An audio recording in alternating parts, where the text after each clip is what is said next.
a palavra, e não apenas ouvinte. Porque aquele que é ouvinte, não cumpridor, é como o varão que se contempla no espelho e quando se vai se esquece de qual era. Então eu e você, o que temos que fazer com os pensamentos de Deus é colocar na prática da nossa vida. Se você quer ter resultados positivos e abençoados. Segundo conselho que eu quero te dar aqui, tá? Você já ouviu isso de uns 100 pregadores, vai ouvir do 101. Com o que você se conforma se torna a sua realidade. Com o que você se conforma se torna a sua realidade. Você já sabe, já ouviu de 100 pregadores no mínimo. Israel se conformou com o Egito, escravidão, cebola, melão. Não estavam preparados para a terra que mana leite e mel. Não estavam preparados para uvas, figos e romãs. Deixa eu te dizer uma coisa. Se o seu foco não for em Canaã, Canaã representa o propósito, o objetivo. Se o seu foco não estiver em Canaã, você vai ser atordoado pelos pesadelos do Egito. Cuidado, queridão. E quando você não tem foco, você pode focar naquilo que não presta, naquilo que não serve. Agora, o ser humano, ele busca uma zona de conforto. Até com doença e miséria, o ser humano se conforma. Você sabia disso? O ser humano se conforma com miséria, se conforma, sabe, com coisa ruim, com doença. O cara está com um problema grave no dente. Aí disseram para ele para botar um remédio das couve no dente. Parou a dor, ele não vai mais no dentista. Depois ele só vai quando não tem mais jeito, tem que arrancar. Então se acomoda. O ser humano, ele busca essa zona de conforto. Você está pensando que até na vida espiritual também? Eu vou te dar uma prova. Em Juízes capítulo 15, versículo 11 e 12, 40 anos os filisteus dominando Israel. Deus levanta Sansão, bota para derreter. Sentido literal da palavra, tacou fogo na seara dos caras. 3.000 homens de Judá se levantam e vão dizer para Sansão, sabe o quê? Parece piada, mas não é. Sansão, você não sabe que os filisteus dominam sobre nós? O povo de Deus se acostumou com o domínio e com a escravidão. Você não sabe que eles nos dominam? Que arruaça é essa que você está fazendo? É o que talvez muita gente na igreja evangélica está falando aí. Ganhar a eleição é assim mesmo. Nós temos que aceitar. Nós temos que entender o quê? Aceitar a escravidão, aceitar o sistema que quer destruir a família e a igreja. Jamais! A história se repete. E Sansão disse, pode me amarrar e me entregar, não me mata não. Querido, meu amadíssimo de Jesus, você é escravo daquilo que você se conforma. Se nos conformarmos com essa nação, o que está acontecendo, vamos ser escravos dessa porcaria que esses caras querem instituir. Mas aqui está a igreja. Aqui estão vozes proféticas que não vamos nos conformar.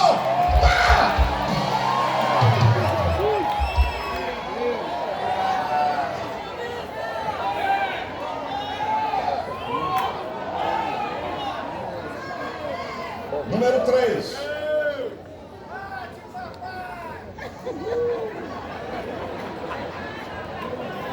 Bate, papai.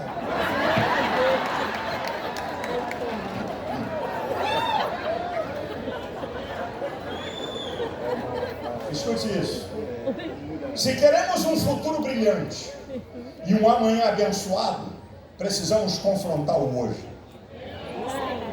Se queremos um futuro brilhante e um amanhã abençoado, temos que confrontar o hoje. Como está a sua vida hoje? Sua vida material, sua vida espiritual, Sua vida é emocional. Como está teu casamento hoje? Como é que está a tua família hoje? Começa a profetizar sobre a tua casa para consertar coisa que está errada, antes de querer profetizar sobre a nação. Amém! Como é que está a sua igreja hoje? Na mesmice? Na teoria teológica? Na teoria filosófica? Como é que é? Como é que está? Como é que está você? Eu acho interessante o apóstolo Paulo. A gente pentecostal, a gente gosta de tudo levar para o transcendente. Mas o apóstolo Paulo disse uma palavra que todo mundo aqui conhece, eu vou repetir, de Filipenses 3, 13 e 14. Uma coisa eu faço aqui. Não é o Espírito Santo, não é Deus, sou eu que faço. Qual é o elemento espiritual que Paulo colocou? Nenhum. Uma coisa eu faço. E é que o que eu faço? Eu realizo o meu potencial, a minha capacidade, a minha decisão, a minha escolha. Quem faz sou eu. Decida. O que é que você quer para a sua vida? O que é que você quer para o legado que você vai deixar? O que é que você quer? Você que tem que decidir. Você quer que Deus decida onde você tem que decidir? Sabe, para Deus é incrível, lembra? Vocês sabem da história. O Senhor, o faraó está atrás, o mar está na frente. Meu Deus, eu vou orando. Por que vocês estão orando? Mas é o povo que marcha. Está na hora de orar, não, está na hora de agir. Porque não é o povo que marcha. Porque para abrir o mar, vocês têm que caminhar. Parado chorando, aí não vai resolver nada. O que você tem que confrontar nesses dias? Há uma advertência em Hebreus 13:3. Antes, exortai-vos uns aos outros todos os dias, no tempo que se chama hoje, para que não sejamos endurecidos pelo engano do pecado. Exortai-vos uns aos outros durante todos os dias, no tempo que se chama hoje. O que tem que ser confrontado hoje? Para você ser uma verdadeira voz profética para a tua casa, o teu casamento, para a tua família, a igreja que você participa, a cidade que você está, o estado que você está e a nação brasileira. Aleluia, Jesus. É Glória a Deus. Número 4. É lógico que eu vou, Senhor, tu fez o sol e a lua pararem. Um bicho ali igual um cão. Vamos ver até onde vai dar. Vamos embora. Onde der, eu vou. Número 4. Escute isso. Precisamos estar dispostos a mudar diariamente. Caso contrário, você é uma pessoa que vive uma teoria religiosa e não a prática da vida cristã. Precisamos estar dispostos a mudar diariamente. Caso contrário, você está vivendo uma teoria religiosa e não uma vida cristã. Ei, vida cristã não é lei da inércia. Lei da inércia, corpo em estado de repouso ou movimento em linha reta com velocidade constante. Cristianismo não é isso não. Cristianismo é movimento constante para o crescimento em busca da perfeição. Isso é cristianismo. Nós estamos aqui aperfeiçoando a imagem moral para no céu recebermos a imagem gloriosa. Estamos aqui no processo de santificação para entrarmos no estado de santidade. Aqui é processual. Todos os fundamentos do Evangelho, todos, não estão estáticos, não estão em lei de inércia. Todos eles estão em movimento constante rumo ao crescimento. Quer que eu prove? Então eu vou provar. Fé. Romanos 1,17, de fé em fé. É uma fé hoje, uma fé maior amanhã, uma fé maior mês que vem, uma fé maior ano que vem. Movimento constante. Conhecimento, Oséias 6,3. Conhecemos e prossigamos em conhecer o Senhor. Eu conheço hoje, tenho que conhecer mais amanhã, tenho que conhecer mais depois da manhã. Santificação, Hebreus 12,14. Seguir, movimento. A paz e a santificação, sem a qual ninguém verá o Senhor. Provérbios 4,18 diz que a vereda do justo é como a luz da aurora, que vai brilhando mais e mais, movimento constante, mais e mais, até ser dia perfeito. experiências espirituais. 2 Coríntios 3,18. Todos nós com cara descoberta, refletindo como espelha a glória do Senhor, somos transformados de glória em glória. De glória em glória. É uma experiência hoje, é outra maior amanhã, é outra melhor depois de amanhã. Mordomia e serviço cristão. 1 Coríntios 5, 15 e 58. Sede firmes, constantes e abundantes. Movimento para crescimento. E o maior exemplo é Jesus em Lucas 2,52.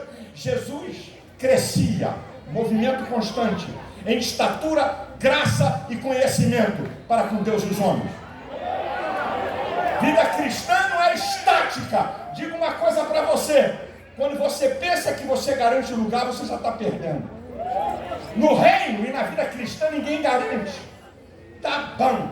O tá bom é amigo do vai piorar. Irmão gêmeo do vai ficar ruim. Quando você pensa que você mantém alguma coisa, sabe o que vai acontecer? Vai perder. Escute isso. 3 coisas: mediocridade, mesmice e atrofiação. Atrofiar é diminuir de tamanho. Você não garante nada. Ai, essa igreja, oh, aleluia. Eu cheguei aqui e tinha 100 pessoas. Agora temos 1000, oh glória. E a cidade tem 30 mil indo para o inferno. E você está todo satisfeito porque tem uma igreja para 1000 pessoas. Não. Vida cristã é um movimento contínuo de aperfeiçoamento até o estado total de perfeição. Isso é vida cristã, gente.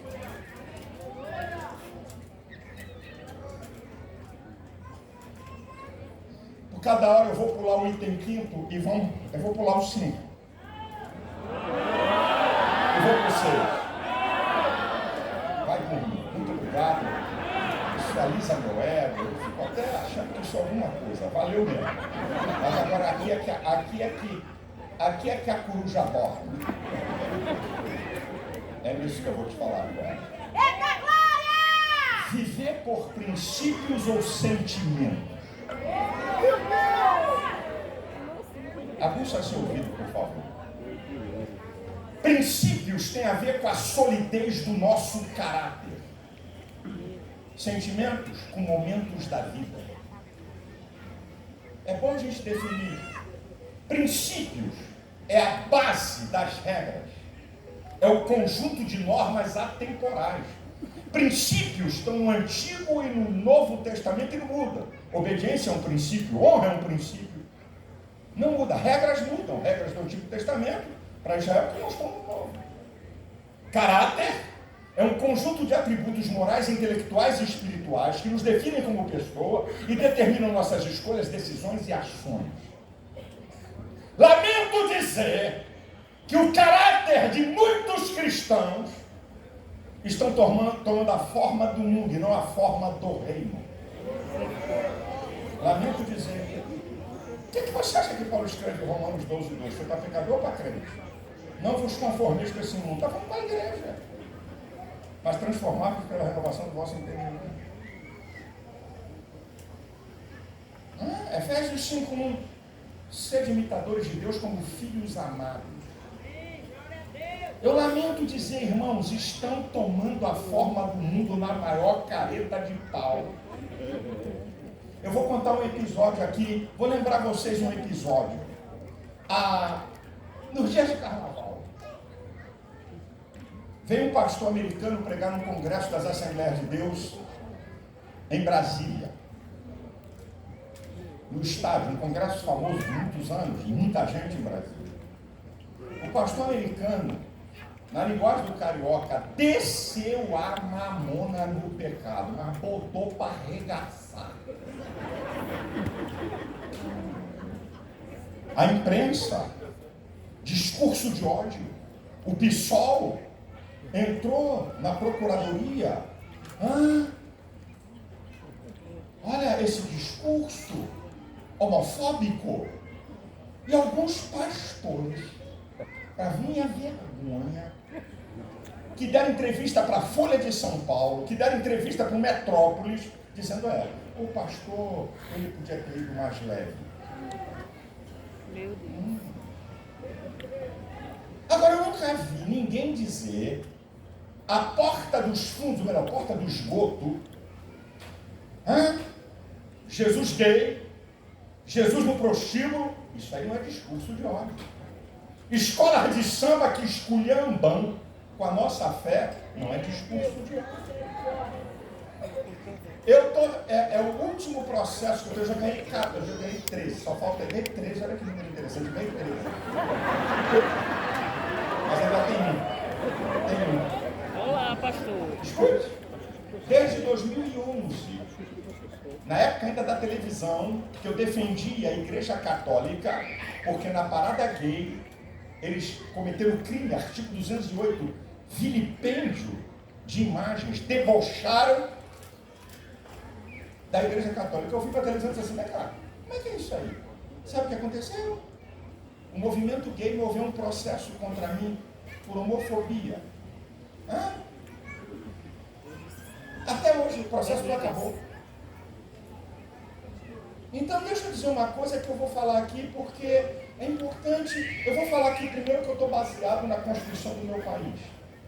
O artigo 5º da Constituição é cláusula pétrea. Isso é, você muda a Constituição, mas não pode mudar o artigo 5º. O inciso 4 diz sobre a liberdade de expressão.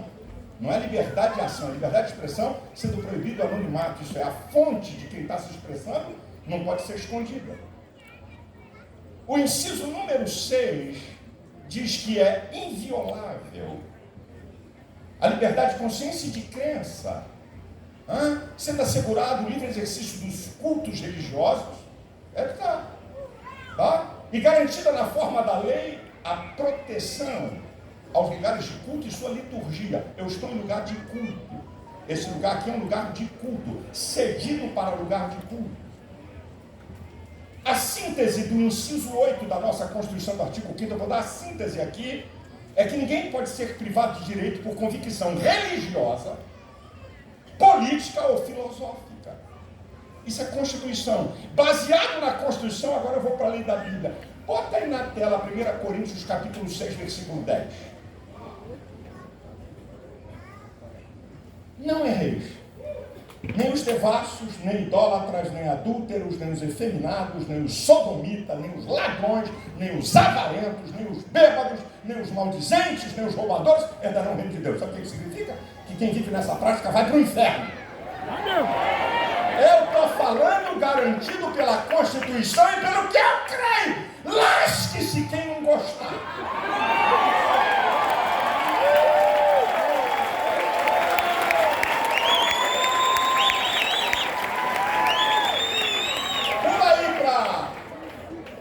Apocalipse 21:8. Mas quanto aos tímidos, isso é, aqueles que conhecem o Evangelho, sabem da verdade, mas nunca tomam uma decisão. Aos incrédulos, não precisa explicar. Aos abomináveis, às aberrações sexuais, às injustiças que clamam, eu não suporto os abomináveis. Homicidas, também não precisa explicar. Fornicadores, do termo grego porneia, todo pecado, a prostituição, todo pecado fora da relação sexual do casamento, que é a única relação sexual aprovada na Bíblia. Homem com homem, mulher com mulher, vai para o inferno. Casado fora do casamento, vai para o inferno. Relação sexual entre solteiro, vai para o inferno. Relação com animais, vai para o inferno. Com criança, vai para o inferno. Escute, existem relações sexuais a partir dos 18 anos que é permitida pela lei. Mas o que é permitido pela lei, aqui nessa palavra, é pecado.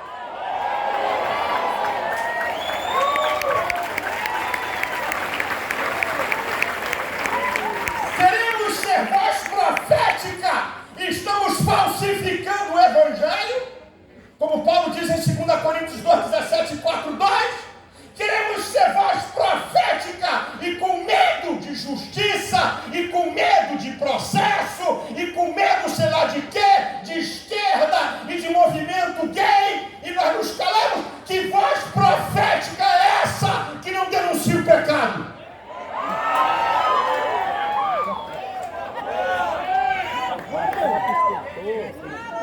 Querida Igreja de Jesus, a palavra de Deus é o nosso padrão de integridade e excelência. Querida igreja de Jesus, a falta de caráter cria uma base para a destruição da intimidade com Deus. Vou repetir, a falta de caráter cria uma base para a destruição da intimidade com Deus, porque Adão e Eva se cobriram de folhas, porque o pecado tira o privilégio da intimidade.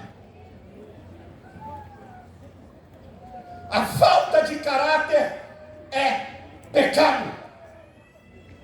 O caráter começa com uma atitude de prática.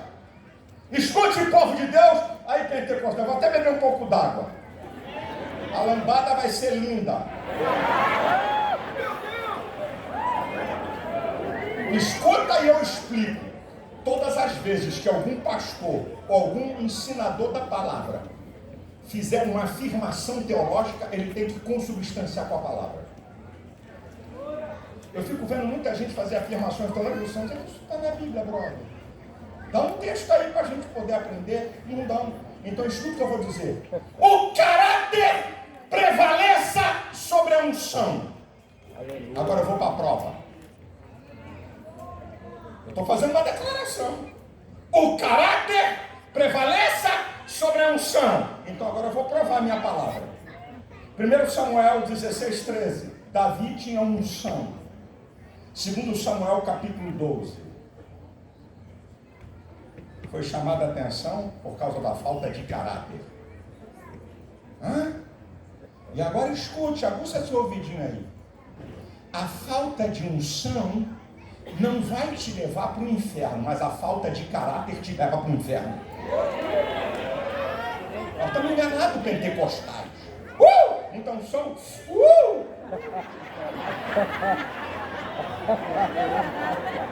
Eu não estou menosprezando a unção, porque a unção é uma dotação de poder para uma área específica do reino. Eu não estou menosprezando, eu só estou colocando as coisas no lugar.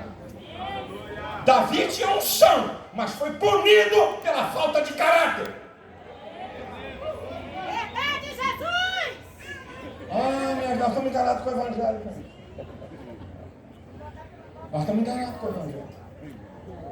Tem muita gente enganada com o evangelho. Profetiza aí, libera aí. Quem tem o microfone na mão, meu filho, fala o que quer. E quem tem ouvido, escuta o que não deseja. E fala tanta coisa. E aí, e a prática? Como é que está? Aí eu vou para o último item. Escute o que eu vou te dizer aqui, meu filho. Não podemos seguir a Cristo sem seguir a sua palavra. Ele e sua palavra são um. Não podemos seguir a Cristo sem seguir a sua palavra. Ele e sua palavra são um. Cristo e sua palavra, um. Em Lucas 6,46, Jesus disse assim: por que vocês estão dizendo que eu sou Senhor, Senhor, se vocês não praticam o que eu mando? Em João 8,31, quando os judeus se converteram, Jesus diz para eles assim: se permanecerdes na minha palavra, verdadeiramente sereis meus discípulos. Cristo e a sua palavra são um. Não podemos seguir a Cristo sem seguir a sua palavra. Então deixa eu citar alguma coisa das palavras de Cristo, só para confrontar a mim que estou pregando e a você. Mateus capítulo 5, do versículo 6 a 8. Bem-aventurados que têm fome e sede de justiça, porque serão fartos. Bem-aventurados misericordiosos, porque alcançarão misericórdia. Bem-aventurados limpos de coração, verão a Deus. Por que você acha que essas duas bem-aventuranças estão juntas, hein? Bem-aventurados que têm fome e sede de justiça, e bem-aventurados misericordiosos, porque só justiça você se torna duro e inflexível. Só misericórdia você se torna leviano e permissivo. É justiça entremeada de misericórdia, misericórdia entremeada de justiça. E bem-aventurados limpos de coração, lá no original, o transparente. Aquilo que o que ele fala é o que ele vive, o que ele fala é o que ele é aqui dentro, porque o ser humano tem o poder de maquiar através da linguagem verbal e gestual, o seu interior. Eu posso estar aqui olhando para a gente, tudo bem? E a criança não morre, miserável. Tudo bem, querido? Ai, desgraçado. Porque eu tenho esse poder. Não podemos seguir a Cristo sem seguir a sua palavra. Mateus capítulo 5, versículo 23 e 24 diz: quando você trouxer uma oferta e lembrar que tem algum problema com o irmão, deixa a tua oferta aí, conserta com ele primeiro, depois vem para oferecer a oferta. Mateus capítulo 5, versículo 16: assim resplandeça a vossa luz diante dos homens, para que vejam as vossas boas obras e glorifique a vosso Pai que está nos céus. Não podemos seguir a Cristo sem obedecer a sua palavra. Cristo e a sua palavra são um. Mateus 5,48 diz: sede perfeitos como é perfeito o vosso Pai que está no céu. Isso é um modelo que eu tenho que seguir. Mateus capítulo 6, a partir do versículo 25, palavras de Jesus: não andeis ansiosos quanto à vossa vida, pelo que haveis de comer ou pelo que haveis de beber, nem quanto ao vosso corpo, pelo que haveis de vestir. Não é a vida mais do que o mantimento e o corpo mais do que o vestido? Olhai as aves do céu, não semeiam, nem cegam, nem ajuntam em celeiro, e vosso Pai celestial as alimenta. Não tem de vós muito mais valor do que elas? Qual de vós, com todo o vosso esforço, poderá acrescentar um côvado à sua estatura? E quanto aos vestidos, por que andeis preocupados? Olhai os lírios do campo, olha como eles crescem, não trabalham nem fiam. Eu, porém, vos digo que nem mesmo Salomão se vestiu como qualquer um deles. Se Deus que veste a erva do campo que hoje existe e amanhã é lançada no fogo, não vos vestirá muito mais a vós, homens de pouca fé? Não andeis inquietos dizendo: o que comeremos, o que beberemos, ou o que nos vestiremos, porque todas essas coisas os gentios procuram, e vosso Pai celestial bem sabe que necessitais de todas elas. Agora olha o versículo 33: mas buscai primeiro o reino de Deus e a sua justiça, e todas essas coisas vos serão acrescentadas.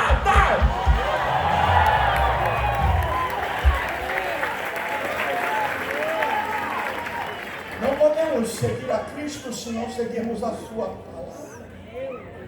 Não tem como. Não tem como, meu amado.